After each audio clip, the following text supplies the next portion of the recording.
ah, yung babaeng paputol sa Revelation chapter 17. Yan. So, ang sabi rito sa Revelation chapter 17, mga kapatid, at dumating ang isa sa 7 anghel na may 7 mangkok at nagsalita sa akin na nagsasabi, pumarito ka, ipakikita ko sa iyo ang hatol sa bantog na patutot na nakaupo sa maraming tubig. Yan.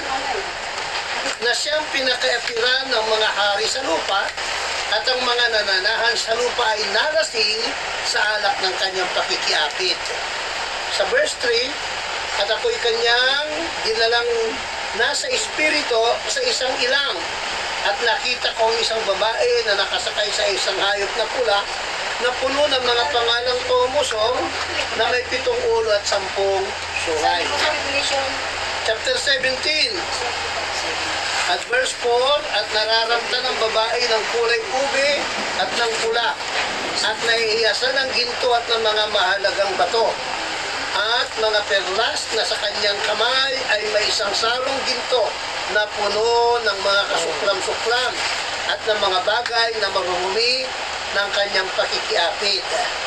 At sa kanyang muo ay nakasulat ang isang pangalan, Hiwaga, Dakilang Babilonya, ina ng mga patutot at ng mga kasuklam-suklam sa lupa. At nakita ko ang babae na lasing sa dugo ng mga banal at sa dugo ng mga martir ni Jesus, at nang aking makita siya ay nanggilalas ako ng malaking panggigilalas. Purihin ang Panginoon, pagpalain ang pagkabasa ng salita ng Diyos. Amen. So dito po makita po natin, mga kapatid, ang nakita po ni John the Divine sa kanyang pangitain, na ipinakita sa kanya nung isang anghel. Isa doon sa mga anghel na may hawak-hawak ng 7 mangkok. Ito po yung mangkok na pag idinuho sa lupa, sari-saring salot ang bumabagsak sa lupa. Diba? Yung 7 mangkok. So, dito po, yan po yung magaganap sa Great Tribulation period. Yung isa roon sa mga anghel ay nagkipag-usap kay John the Divine. At ang sabi, mga kapatid, ay pumarito ka ay kanya at ipapakita ko sa iyo ang hatol sa bantog na patutot na nakaupo sa maraming tubig. Bantog na patutot na nakaupo sa maraming tubig. Purihin ang Panginoon. Sa inyong palagay, ano po ba yung, sa Biblia po, anong isinisimbolo ba ng babae? Simbahan. Karaniwan po, ang isinisimbolo ng babae ay simbahan. At sa Revelation, may 2 klaseng babae. Ang Revelation chapter 12, yung babaeng, hindi. Yung babaeng dalisay. Na sabi rito ay may 12 bituin na Crown. tawag doon, crown of 12 stars, at pagkatapos ay yung kanyang katawan ay sinag ng araw, napakaliwanag, at yung buwan ay nasa ilalim ng kanyang mga paa. I believe ang tinutukoy po rito na babae sa Revelation chapter 12, isang babaeng nararamta ng araw at ang kanyang at ang buwan ay nasa ilalim ng kanyang mga paa, ay walang iba kundi ang tunay na iglesia ng ating Panginoong Kristo. Amen. Mayroon 12 stars, sino yun? Yung 12 apostol. Amen. At yung kanyang katawan ay sinag ng araw. Anong ibig sabihin, mga kapatid? Yung buwan po ay nasa ilalim ng kanyang talampakan. I believe itong buwan sumisimbolo sa mga Old Testament animal sacrifices, yung mga batas ni Moises sa lumang tipan, na shadow ng things na darating. At ito na po, dumating na, kaya araw na yung kanyang sinag na ng araw, yung damit niya. At yung kautosan ni Moises ay papalipas na, nasa ilalim na ng kanyang talampakan. Amen. Ngayon, ang babaeng patutot na pangalawa naman ay pinakita yung babaeng patutot. Yan. Ang babaeng patutot na nakaupo na nakasakay sa hayop na may 7 ulo at 10 sungay. Yan. At mayroong hawak-hawak na gintong kupa na hihiyas yan. Ang kanyang damit, ang kulay ng kanyang damit ay kulay ubi at pula. At nahihiyasan siya ng maraming hiyas na ginto, mga alahas. Dami niyang alahas. So, at mayroon siyang korona. At doon sa kanyang korona, mayroong na pangalan. Ano yung pangalan nakalagay? Pakibasa nga 17 verse 5 ng Revelation. Anong nakalagay yung pangalan niya? Dakila. Pakibasa? Wagang ano. Ano yung lista ni Babylon? Sige, sa Tagalog. At sa kanyang ay nakasulat ang isang pangalan. Iwaga, dakilang Babylon niya, inanang patuto, ng mga kasuklam-suklam sa Siwaga, dakilang Babilonya, ina ng mga patutot at ng mga kasuklam-suklam sa lupa.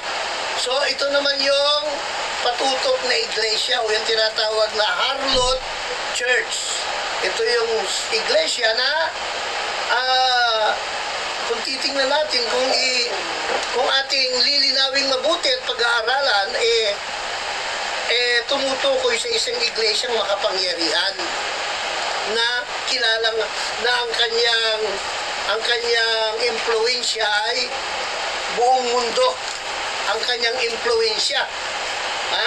So, bakit po? Bantog na patutot na nakaupo sa maraming tubig. Ibig sabihin, maraming tubig, maraming bansa. Ang sakop ng kanyang impluwensya. Yan. Ngayon, sino kayang iglesia ang mayroong ganitong impluwensya, mga kapatid? Vatican. Oo. Dito pa lang, alam na natin kung anong church ang tinutukoy dito, di ba? Siya may malaman na. Siya yung may pinakamalaking impluwensya sa buong mundo. Salita lang niya, talagang Kamanghamanghang kasinungalingan. ano na? Kamanghamanghang kasinungalingan. Yan. So makikita natin, nakaupo siya sa maraming tubig. Ibig sabihin, makikita siya sa maraming mga bansa. Maraming mga tubig. At sa verse 2, na siyang pinakiapiran ng mga hari sa lupa. Yung mga hari sa lupa nakiapid sa kanya. Literal ba ang pakikiapid? Kulay. Hindi po, ito po tumutukoy sa espiritual na pakikiapid. Ibig sabihin ay kumbaga sa nakikipag-connive siya o nakikiisa siya sa mga hari o mga presidente o mga pinuno ng mga bansa. United siya doon. Church, ang sinisimbolo nito ay church and state unification. Unification of church and state. Puri ng Panginoon, yung hayop at saka yung babaeng patutot nakasakay sa likuran ng hayop. So, yun po mga kapatid. Kaya kung titingnan natin dito, pag-aralan natin mabuti, talagang iisang tinutukoy na iglesia. Nakiapid sa mga hari sa lupa. Sino yon? Ang impluwensya niya ay halos sa buong mundo. Sino yon? Vatican. At pagkatapos, ang sabi rito ay verse 4, kung babasahin natin, pakibasa nga brother Armand, verse 4. Ano yan? 17 verse 4. 17 verse 4 na Revelation.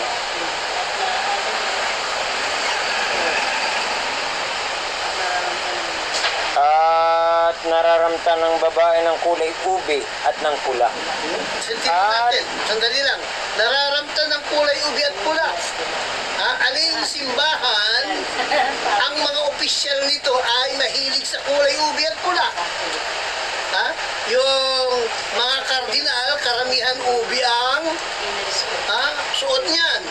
Yung mga obispo ay karamihan ay pula ang suot niyan. Kaya mahilig yan sa ubi at pula. Yan. At ano pa? At nahihiyasan ng ginto at ng mga mahalagang bato at mga perla. Ayan, napakayaman. Nahihiyasan siya ng ginto, mahalagang bato at mga perlas. Napakayaman. Ng church na ito. Puri ng Panginoon. At ano pa? Na sa kanyang kamay ay may isang sarong ginto na puno ng mga kasuklam-suklam at ng mga bagay na marurumi ng kanyang pakikiapin. Ayun, mayroon siya hawak-hawak na saro na ginto, pero yung sarong gintong yun puno ng ng mga kasuklam-suklang at sa mga bagay na marurumi ng kanyang pakikiapin. Ano po yun? Ang tinutukoy dyan, yung siyempre ano bang karaniwang inilalagay sa kupa? Ayun yung alak. Alak. Alasing. Yun po yung alak na nakakalasing. Ano po yun yung mga aral? Mga aral. Mga turo niya, nakakalasing. Tatlo ba naman sa isang Diyos? Ayan. Ang makalalasing. So, yun po mga kapatid. Kakahili talaga. At mayroon po siyang pangalan, verse 5, daladala pakibasa. At sa kanyang noo ay nakasulat ang isang pangalan, Hiwaga, Dakilang Babilonia, ina ng mga patotot at ng mga kasuklam-suklam sa lupa. So makikita natin mga kapatid, hello? Mayroong pangalan nakasulat sa kanyang noo. Anong pangalan? Hiwaga, mystery. Dakilang Babilonia, Babylon the Great. Mother of harlots. Ina ng mga patutot at ng mga kasuklam-suklam sa lupa. Sino po yung ina ng mga patutot? Bakit ina siya? Kasi mayroon siyang mga daughter churches. May mga anak yan. Sino-sino ba yung mga anak niya? Marami dyan, mga protestante na humiwalay sa kanya pero dala-dala pa rin yung kanyang mga aral. Yung kanyang mga, dala-dala pa rin yung kanyang mga aral at yung kanyang mga tradisyon. Mga Trinitarian. Mga anak yan. So, Sunday siya, keeper. Marami siyang mga anak din. So, Dakilang Babylonia. Ba't siya tinawag na Dakilang Babylonia? Kasi karamihan ng mga aral niya hango doon sa lumang Babylonia. Babylon Mystery Religion ng araw.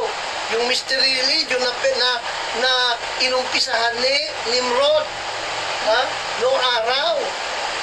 Doon sa Tower of Babel. Doon po niya inumpisahan yan. At doon nagmula ang iba't ibang klaseng misteryosong mga aral. Katulad ng doktrina sa pagka-Diyos na Trinity. Amen. Na nakakalito, nakakalasing. Hindi mo maunawaan, pero kailangan mong tanggapin. Bakit? Kasi doktrina ng Papa yan at ang Papa ay hindi nagkakamali. Hello? Yun ang turo nila. Yung infallible yung Papa. Kung hindi nagkakamali ang Papa, ibig sabihin walang kasalanan yan. Ay pinarusahan nung sabihin niyang bilog ang mundo Eh sabi ng Papa, flat ang mundo pinarusahan si Plato. At bandang huli, napatuloy naman talagang bilog ang mundo. Nagkakamali ang Papa, hindi siya nagkakamali. Kaso ang daming Papa sa history po. Kasi kasaysayan ng Catholic Church, ang daming papa ang napatunayang punong-puno ng pagkakasala. Puri ng Panginoon, hindi lang tao, kamo. Mayroon pang isang mayroon pong isang lugar sa Misteryo. yung monasteryo ng Madre at saka Pari magkatapat. Magkadikit. Magkatapat. Tapos napapadira ng mataas. Hindi makatawid yung Pari at saka Madre. Sa ilalim. Hindi nagkakatawiran. Underground. Pero natuklasan, sa ilalim may tunnel. Pagkatapos doon sa tunnel, mayroon nasumpungan na isang balon na puno-puno ng kalansay ng mga sanggol. Bakit? Doon para sila nagtatagpo. Ayun po mga kapatid. So, Dapat may prueba napakarami yan. pong mga kalungkuhan Ebidensya. ng panahon na yun. So, yun po mga kapatid, walang pagdududa na ang tinutukoy dito ng iglesia ay ang Roman Catholic Church. At yung mga anak nito, kasi siya yung ina, yung mga anak nito, yung mga daughter churches, yung mga simbahan na humiwalay sa kanya, pero dala-dala pa rin ang kanyang mga tradisyon at mga aral. Hindi sila nakakalayo ng araw. Hindi sila nagkakalayo. Kaya nga mayroong nagsabi, kung sino yun, si Pope John Paul II yata ang nagsabi noon nung magkaroon ng tinatawag na parang yung tinatawag na Totos-tus. nagdao sila noon ng yung tinatawag na Totos-tus. halos lahat ng mga simbahan, mga leader, nagsama-sama. Ecumenical na pag-meeting, at doon ay ipinahayag ni Pope John Paul II na sabi niya, in-announce niya, inimbitahan niya, ano sabi niya? This is high time, sabi niya, that you Protestant daughters return to your Catholic mother.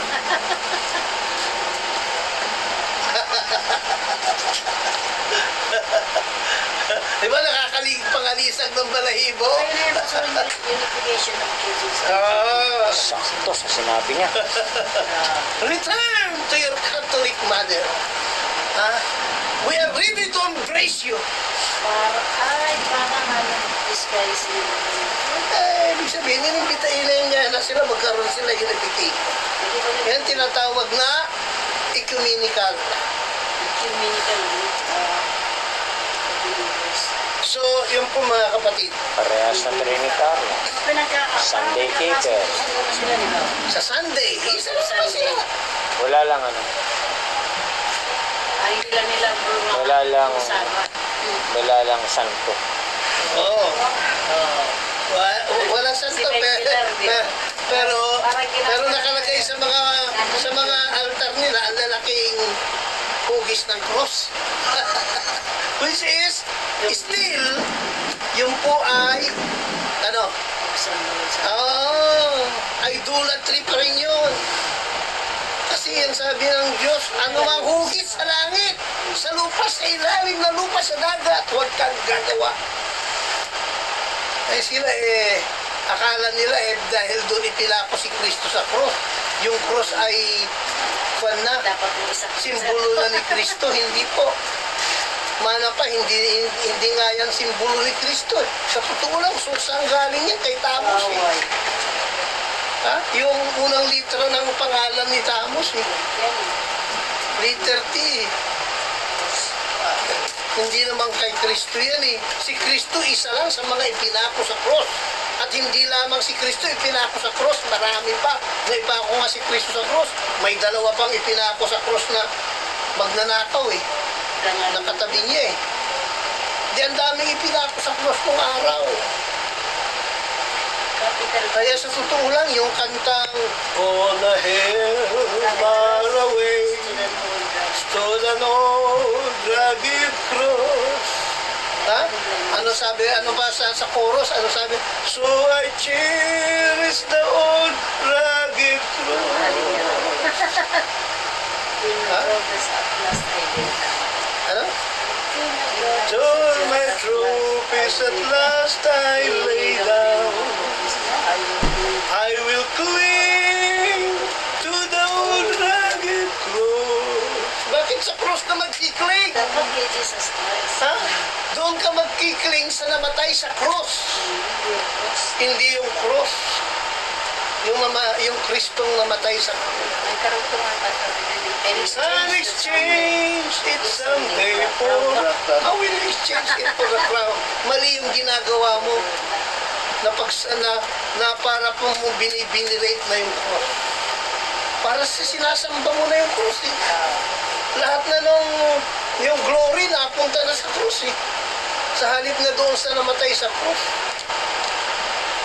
Pero yung gawa ng away. Oo. Kaya tayo, Manipulating sa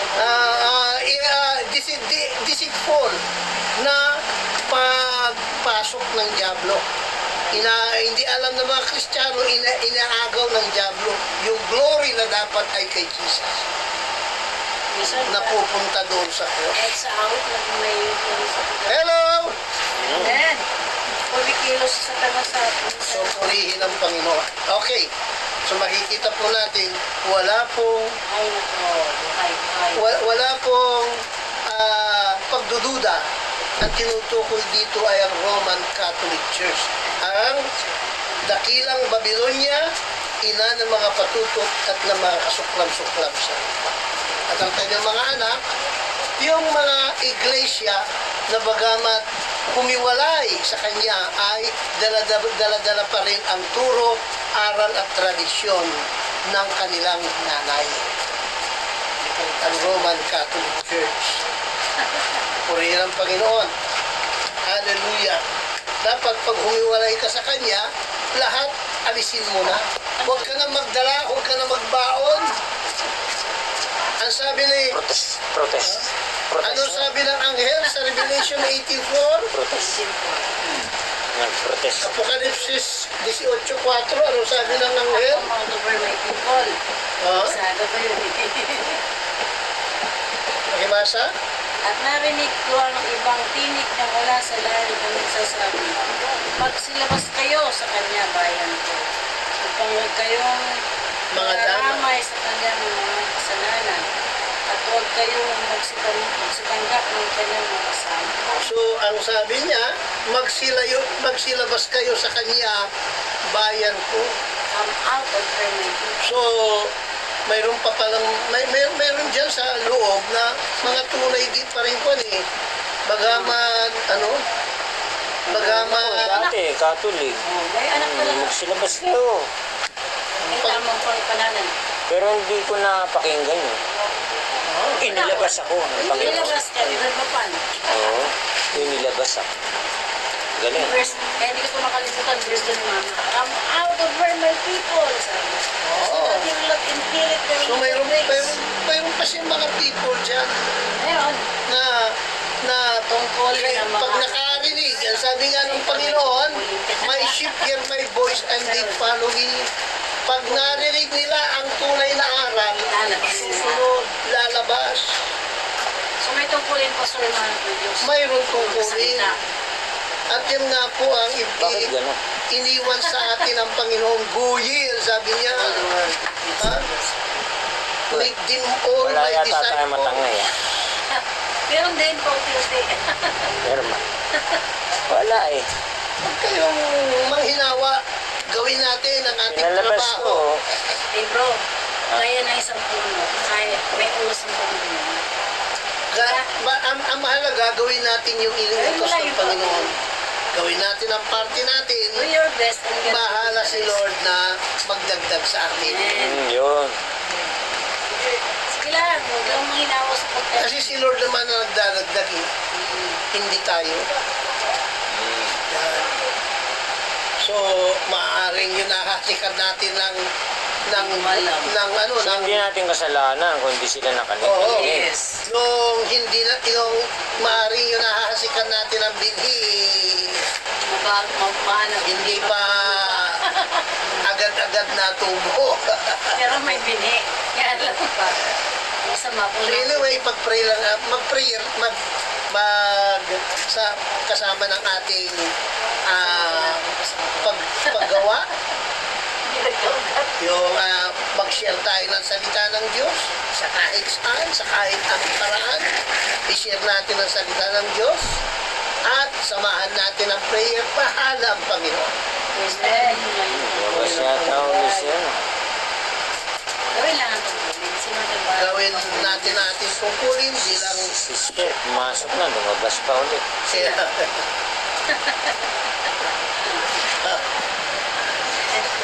Baka naman pinabasa mo, Brad, yung nakalagay sa John chapter 10 verse 1. Babalik ulit yun. Sila'y papasok at lalabas at makakasumpong ng Pastula. mabuting pastulan. Yeah. Malay mo. Babalik ulit. Kaya lumabas siya. At Ay, ganon. ganun naman ang mga tupo. Pagka hindi siya Pero hindi, ipag-pray lang natin, darating yun. Yung mga tunay na tupa ng Panginoon, pakikinggan nila at makikilala nila ang tinig ng kanilang Diyos. Yes. Sino ang ating dakilang pastor? Ang mabuting pastor, ang ating Panginoon. Yeso Lalo Cristo. mo kasi ang pula. Wala nang iba. Lalo kasi ang So, purihin ang Panginoon. So, maliwanag po na sa ating pag-aaral ngayon, nakita natin na yung babaeng patukot dito ay ang Iglesia Roman Catholic Katolika. Church at yung mga daughter churches, yung mga anak Walang niya. duda. Ate Joy. Walang Purihin ang duda. Panginoon. At nabasa natin dito na alam po ninyo kung anong kasasapitan ng babaeng patukot na ito. Ang sabi ganito, Saan? yan, Kailangan naman mapunta pa sa langit yan. verse 12 hanggang verse 13. Bakit pakibasa? At hanggang verse 14 pala. Revelation chapter 17, verse 12 hanggang 14. Pakibasa. At ang 10 sungay na iyong nakita ay 10 hari na hindi pa nagsisitanggap ng kaharian. Datapwat, magsisitanggap sila ng kapamahalaang paghahari na 1 oras na kasama ng hayop. Verse 13. Ang mga ito ay may isang kaisipan At at ibinibigay nila ang kanilang kapangyarihan at kapamahalaan sa hayop. verse 14. Sa hayop. Makikipagbaka ang mga ito laban sa kordero at sila'y dadaigin ng kordero sapagkat siya'y Panginoon ng mga Panginoon at hari ng mga hari At at ng mga kasama niya na mga tinawag at mga pili at mga tapat ay nananaig din. yan. Purihin ang Panginoon. So, yung 10 sungay daw ay 10 hari na hindi pa nagsisitanggap ng kaharian. No, ito yung panahon ni John the Divine. 10 hari na hindi pa nagsisitanggap ng kaharian. Pero, naghari sila kasabay noong ikawalong hayop, yung ikawalong ulo ng hayop. At ang sabi ng Biblia ay mayroon silang isang kaisipan. Nagkakaisa sila. At ibinigay nila ang kanilang kapangyarihan at kapamahalaan sa hayop. Nagpasakop sila doon sa hayop. Yan. Ako, At nakipagbaka ang mga ito. Ito na po yung pagdating ni Kristo. Nakipagbaka ang mga ito laban sa kordero. ibig sabihin, yung mga anak, Yan. hindi nila kilala. Nakikipaglaban sila sa kordero. Yung Yung mga anak ng hayop. nakikipagbaka ang mga ito laban sa Kala nila kordero. mas actors. Oo. Actually, itong 10 sungay, ito yung 10 nations ito Ito yung ultimate revival ng tinatawag na European. ng tinatawag na Roman Empire na European Union sa ngayon. Ha? Sa huling panahon, magkakaroon ng 10 final nations kasi ngayon sobra sa 10 marami sila. 20 plus yata sumanib sa European Union. Pero nakita ko ilan lamang aktibo roon sa mga darating ang panahon na magkakaroon ng isang solidong United European Union, mga kapatid. At naniniwala ako na magkakatotoo na 10 ang may iwan. At ipapailalim nila ang kanilang kapangyarihan doon sa ikawalong ulo ng hayop. Kasi yung hayop, 7 ang ulo, pero bandang huli nagkaroon ng pang-8.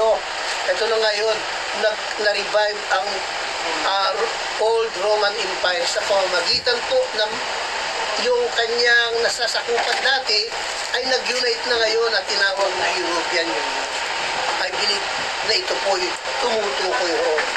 At sa huling panahon, ang final outcome nito magkakaroon ng 10 bansa na magkakaroon ng talaga ng unity at ipapailalim nila ang kanilang kapangyarihan at kapamahalaan doon sa pangwalong ulo. Ayan. At pagkatapos niyan, mga kapatid, ay babaka pagdating ni Kristo, kasama sila sa babaka kay Kristo. So, hindi lamang ang pagbabaka, hindi lamang sa sa Israel, mga kapatid, kundi magkakaroon din ng gera sa ibang mga lugar, lalo na sa Europe, mga kapatid. At dito po ay babakahin nila ang ating Panginoong Kristo. At kasama ng Panginoong Kristo ay ang kanyang mga lingkod, yung kanyang mga anak na nanaig din ang sabi dito sa verse 14, makikipagbaka ang mga ito laban sa kordero at sila'y dadaigin ng kordero. Hello? Napakaganda. Dadaigin sila ng kordero. Sapagkat siya'y Panginoon ng mga Panginoon at hari ng mga hari. At ang mga kasama niya na mga tinawag at mga pili at mga tapat ay nanaig din. Wow, mga Kung tapat. mga kasama niya, yung mga mananampalatayang tunay na tapat, pinili, ay nanaig din. Sino po yung mga tapat at mga pinili? Sabi rito, ay mga tinawag, pagkatapos tinawag ay pinili pa, at naging tapat na naigin. So hindi lamang pala tinawag, Brad. Tatawagin ka, pagkatapos kung tawagin, sa mga tinawag, pipiliin pa. At yung mga piniling iyon, kailangan maging tapat hanggang sa wakas. Hanggang sa pagbabalik ng ating Panginoong Jesucristo. Kaya nga sabi ng Biblia, ang magtapat hanggang sa wakas, yun ang maliligtas. Purihin ng Panginoon. Diba magtiis hanggang wakas? Magtiis hanggang wakas. Ano ba di mo Yes. So, purihin ng Panginoon at pagdating ng Panginoong Kristo, kasama tayo, mga kapatid, ay makikipagbaka tayo sa mga yun na kasi yung pagbabalik ni Kristo, mga kapatid, yung pagbabalik ni Kristo, mga kapatid, yung lahat ng government of this world,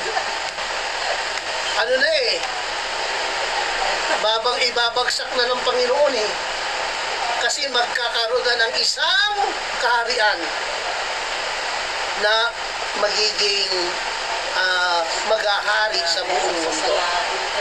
So pagdating ni Kristo, lahat ng kingdom sa mundo ito sama-sama ay iwawasak ng Panginoon. Pinili na, sasalahin pa gusto. Yan. Tinawag, pinili, tapos ay tapat. Pero tatlong step pala yan, Brad. Tinawag. Tinawag, Pinili. pinili, Tapat. naging tapat. Hanggang sa wakas. Hindi lang pala ano. Oo. Hindi yata ako obra doon. PPP ah. Ay, magtapat tayo hanggang sa wakas. Although tayo po ay hindi perfecto, mga kapatid. Alam naman ng Panginoon na hindi tayo perfecto. May pagkakamali, may pagkakasala tayo. At pinili Subalit, siguro bro yung mga... yung pananatili natin, Wala na. pagtitiis natin hanggang sa wakas. Mga kapatid, hanggang sa pagbabalik ng ating Panginoong Jesus Cristo. Ano rin kaso yung chosen sila yung disciples. Pinili, tinawag.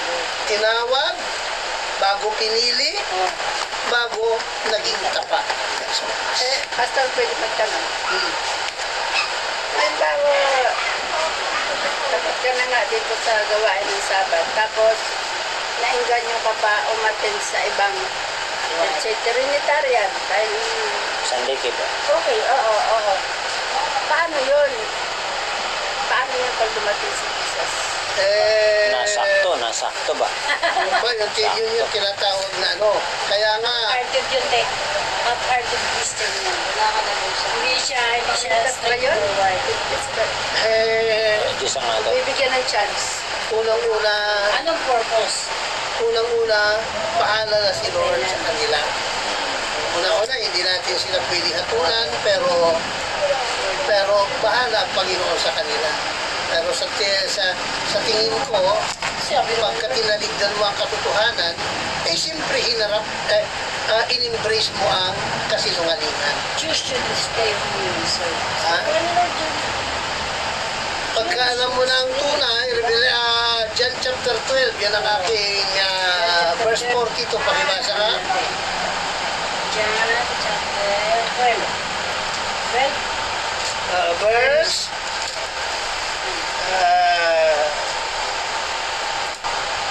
48.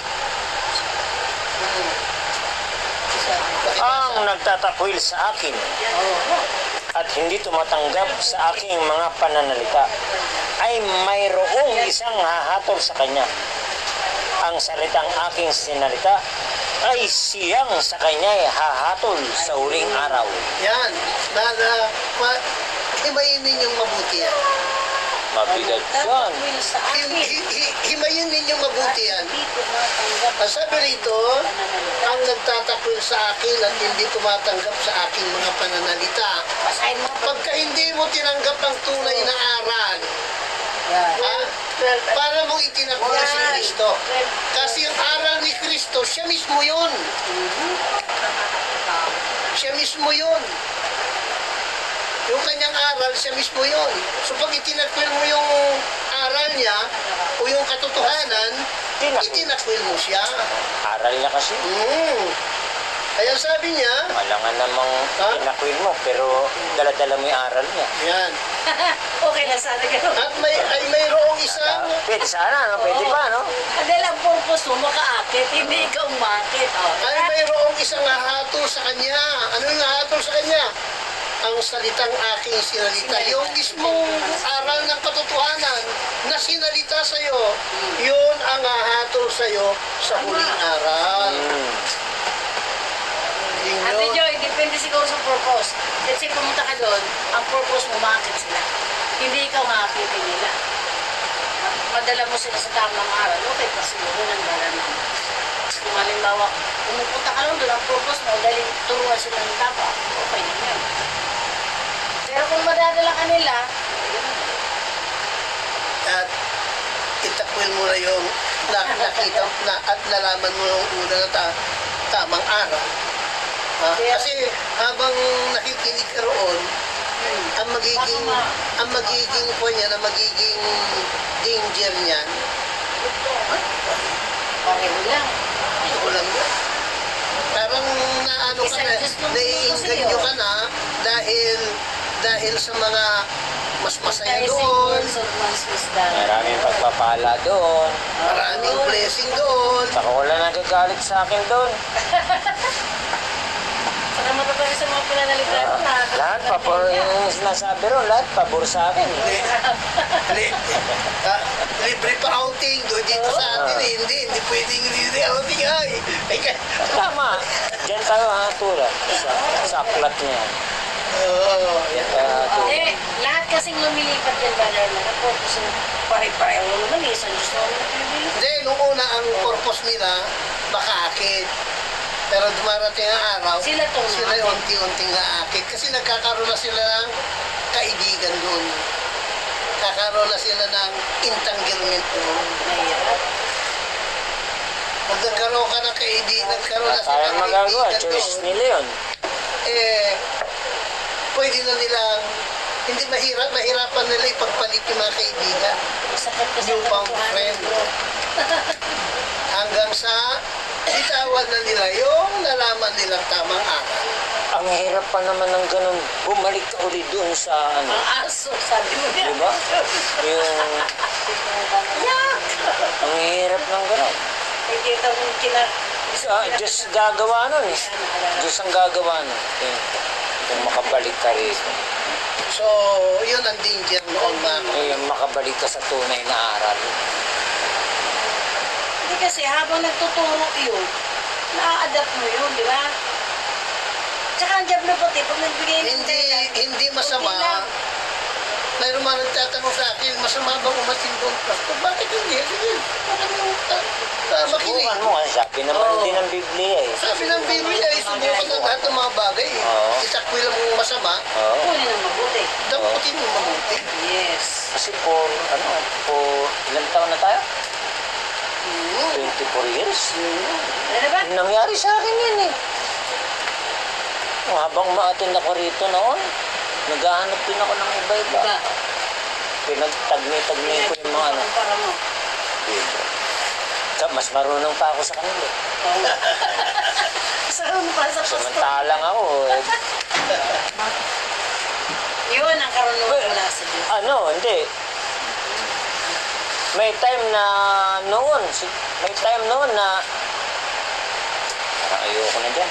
Okay. Pero yun ang totoo eh. At saka mahambing mo na lang. Oo. Mahambing mo na lang. Unang-una sa Godhead na lang. Sa Godhead. Ang pinakamatibay na aral ng Wala pagka-Diyos. nang yun. Isa Diyos. Talagang paninindigan mo yung iisang Diyos na dala-dala natin. Tsaka konektado siya sa yung One God, konektado siya sa Acts 2:38. Lahat. Tasan lahat. Konektado siya. Hindi sila naglalaban-laban. Bukod sa konektado, talagang dito makikita, dito yung talagang lalim ng pag-ibig ng Diyos. Yes. Kaya, sino ba yan sis? Kasi sa totoo lang, Atake Brother natin. Arman, Atake kasi sa Babalik totoo lang, dito. Brother Arman, sinasabi nilang, Gising ka. ang Diyos ang nagmahal, yung Ama, Ah. tapos itinulak niya para magdusa yung anak Walang ganon. dahil sa pag-ibig niya. Walang ganon. Hindi rin tulad, patingin ko, hindi malalim na pag-ibig yun eh. Dahil sa pag-ibig niya ka, manamatay. Bakit? Dapat yun mismo ang Oo.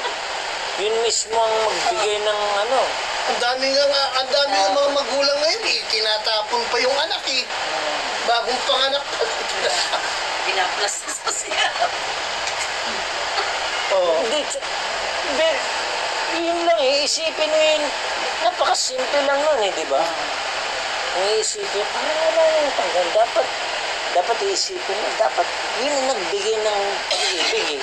Yun ang dapat mamatay. Yun dapat, Tama. Yun ama dapat ang mamatay. For God so not to yun ang dapat maghirap. Yun ang dapat maghirap. sa Pero pagkap. yun mo, para siya senyorito. Ama. Kung siya, magkaiba yung ama tsaka sa anak, Yung anak ka. para senyorito yung ama. Oo. Oh, anak, mahal na mahal ko sila. Pumunta ka nga roon, patunayan mo yung pag-ibig ko sa kanila. Klase yun. Walang ganon. Yeah? Kahit I-search natin kay Google yan. Hindi lalabas yan. Hindi lang sila tatayo doon. Hindi lalabas yan. Kaya nga dapat lahat ng anak ng Diyos ang nagsasabi. Eh dito, sa One God na ito, itong aral na dala-dala natin, Kaya mo dito mo makukomprehend talaga yung lalim, pinakamalalim na pag-ibig, ang pag-ibig mo. Pero marami naman palang na search ko. Maraming mga one God believer pala. Oo, oo. Lalo na sa iba't ibang bansa. Hindi lang pala tayo. Mas marami rin mga one God believer na Sabbath Sabbath keeper. keeper. akala nga namin yun. Tayo lang ang simula kasi sa sabat eh. Marami. Wala dami. Kasi piniprint ko, nilalike ko pala yung iba, naglalabasan na. Naglalabasan. Magaganda yung mga teaching nila. Yung Magaganda. nga lang, iba nating, ang iba dyan, may kunting kaibahan lang tayo kasi sa kanila, karamihan lalo yung mga galing sa Pentecostal, Speaking in tongues. oo, yun ang kaibahan natin sa kanila. Kasi sa kanila, ang katibayan na isang tao ay tumanggap ng Holy Spirit is speaking in tongues. Kahit baptized ka na in Jesus' name, wala ka pang Holy Spirit hanggat hindi ka nag-speak in tongues, which is wrong at hindi aral ng Biblia yun. That is tradition of men.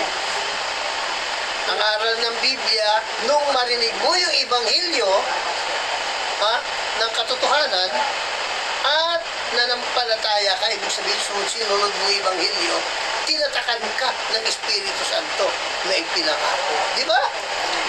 Hindi yung maghihintay ka pa nung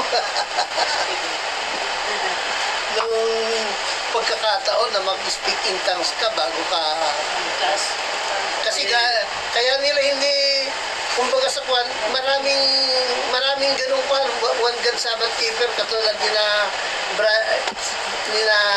J.C. White, na galing UPC. Ganun pa rin, yung aral ng UPC, dala-dala pa rin nila. Sabbath keeper na nga lang sila. Siya man nga, every week lang. Parang Communion. Ano every week, every day? Every day pa. Sarap niya. Kung magpapabili yan ng RC, tapos nung nasa bahay, hindi ng Skyfix, bawal mo na lang. Yan kasi ang turo ng, yan din kami, yan ang hindi ko kilala sa. Christian din yun. Hindi, yun din lang, yung kasi ang turo ng nila White na hindi ko tinanggap. Kasi ako kahit nakaparehas tayo ng pananampalataya sa ibang mga pan, kung mayroong konting lihis, hindi ko tatanggapin yun. Kasi yun ang ginagawa ng kawal kung tinis. Hindi mo siya maglalagay ng magtitis. Nung una, si J.C. White, nung pumunta silang una rito, hindi pa si Sabbath keeper na sila, pero nagsiselebrate pa sila ng Christmas. Sinabihan ako na kailangan mag-celebrate Ito lang nila na lang. nilang Christmas. Sabi ko, binigyan ko sila ng mga aral. Ayun, nabago sila. Hindi na sila susunod. Wala na yung Hindi ako nakikinig sa kanila. sayang. So anyway, salamat sa Panginoon at salamat sa aral na ating naunawaan ngayon tungkol sa babaeng patutot. Napakaliwanag po na ang babaeng patutot ay walang iba. Ang tinutukoy po nito ay ang Roman Catholic Church. Purihin ng Panginoon. At ang mga ang alak na ipinaiinom niya sa mga tao, yung mga aral na nakakalasing. Laging may hawak-hawak laging Ginutungko pa. tungko pa. So purihin ng Panginoon, salamat sa Diyos na tayo nakawala sa babaeng patutok dito at kumpleto tayong kumawala, hindi lang nakawala. Ang sabi ng Panginoon, ang sabi ng tinig ng Espiritu Santo, magsilabas kayo sa Kanya Bayan ko. upang huwag kayong maramay sa Kanyang mga salon. Purihin ng Panginoon, sana po tunay na marami pang mga mananampalataya sa loob ng iglesia niyan ang magsilabas pag narinig nila ang tinig at ang aral ng katotohanan na dala-dala ng bawat isa sa atin. Gampanan natin ang ating tungkulin upang sa gayon ang pagbabalik ng Panginoon ay lalong mapadali, mga minamahal. Palain tayo ng Panginoon. At tayo tumayo sa oras nito. Hallelujah, hallelujah. Sinasanay tayo magkuya. Dakilang Diyos, kami po'y nagpapasalamat ng nagpupuri sa gabing ito, Panginoon, sa mga aral na aming narinig. Dalangin namin ang iyong patnubay at pangunguna. Patuloy mo kami, Panginoong, akayin sa daan ng katwiran, sa daan ng kabanalan, at sa matuwid na daan tungo sa iyo at sa buhay na walang hanggan.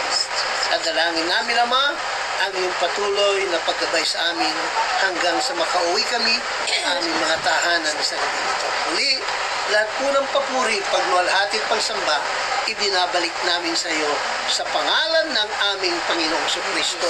Lahat ay magsabi ng Amen, Amen. at Amen. Thine is the kingdom and the power and the glory forever.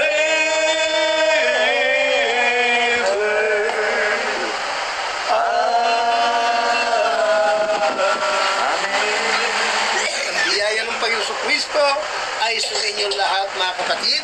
Pagpalain kayo ng Panginoon. Happy Sabbath po. Amen, amen, amen.